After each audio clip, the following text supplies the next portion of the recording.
പടം പേര് ശാന്ത അല്ല, കാന്ത. ഏറ്റവും അടുത്ത് റിലീസായ പടം കാന്ത എന്ന് പറഞ്ഞ ദുൽഖർ സൽമാൻ അഭിനയിച്ച സിനിമ. അതിന് സംവിധായകൻ ഒരു തമിഴിൽ വലിയ ഹിറ്റ് സീരിയൽ ചെയ്തൊരു ഡയറക്ടറാണ്. അതിൽ കഥ പറയുന്നത് പഴയ കാലത്തൊരു കഥയാണ്.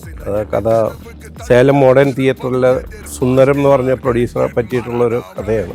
അതിൽ ഹീറോ ആയിട്ട് വരുന്ന ആളായിട്ടാണ് ദുൽഖർ അഭിനയിച്ചുള്ളത്. അതിൽ ഓരോ കഥാപാത്രങ്ങൾക്കും പ്രത്യേകതയുണ്ട്. ഈ സുന്ദരം എന്ന് പറഞ്ഞ ആ പ്രൊഡ്യൂസർക്ക് തന്നെ ഒരു പ്രത്യേകതയുണ്ട്. അത് സമുദ്രക്കനിയാണ് ആ റോൾ ചെയ്തത്. ഒരു മർഡർ മിസ്റ്ററിയുമായി ആയിട്ടാണ് അതിൻ്റെ കഥ പോകുന്നത്. അതിൽ വ്യത്യസ്തമായ കഥാപാത്രങ്ങൾക്ക് രൂപഭാവം കൊടുക്കാൻ കഴിഞ്ഞു വെച്ചിട്ടുണ്ടെങ്കിൽ 1960കളിലേക്കുള്ള ഒരു സിനിമയായിട്ടാണ്, അതിന് മുമ്പുള്ള സിനിമകളായിട്ടാണ് ആ സിനിമയുടെ കഥ പറഞ്ഞു പോകുന്നത്. അതുകൊണ്ടൊരു കഥ കേൾക്കുമ്പോൾ തന്നെ അത് ഏത് തരത്തിലുള്ള കഥാപാത്രങ്ങളെ മെയ്ക്ക് ചെയ്യണമെന്നതിനെ കുറിച്ച് നമുക്ക് ആ കഥയിൽ തന്നെ ഉണ്ടാവും.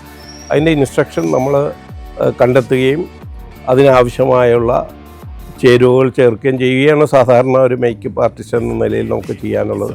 അതിന് വേണ്ട റെഫറൻസ് അവർ തരും, ആക്ടേഴ്സിൻ്റെ പേര് തരും, ആക്ടേഴ്സിൻ്റെ ചിത്രങ്ങൾ തരും. അത് രൂപപ്പെടുത്തിയെടുക്കുക എന്നുള്ളതാണ് നമുക്കൊരു ദൗത്യം. അത് ഏതർത്ഥത്തിലും ആ സിനിമ റിലീസായതിന് ശേഷം വലിയ രീതിയിൽ പ്രശംസ പിടിച്ചു വെച്ച്. അത് കേരളത്തിൽ ചെയ്ത അന്യഭാഷ സിനിമയിലെ ഏറ്റവും നിർണായകമായ ഒരു സിനിമ തന്നെയാണ്.